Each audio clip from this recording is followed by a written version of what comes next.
Salatlarni qiroli bo'lgan muskoy kapris salatini original usulda tayyorlab ko'ramiz. Bu salatni yoqtirmaydigan insonning o'zi bo'lmasa kerak. Barcha mahsulotlarni teng miqdorda olasizlar. 200 gram sir bo'lsa, 200 gram qazi ham solasizlar. 200 gram sir, 200 gram qazi, 200 gram kolbasani somoncha shaklda to'g'rab olamiz. Xohishingizga qarab dudlangan go'sht yoki til sosiyli ham bo'ladi. Bor go'shtlarni hammasini to'g'rarkanmiz deysizmi?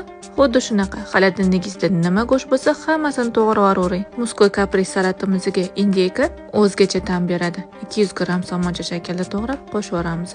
Xohishga ko'ra mayonez va ozgina murch solib, yaxshilab aralashtirib, chiroyli qilib bezatib, dasturxonga tortasizlar.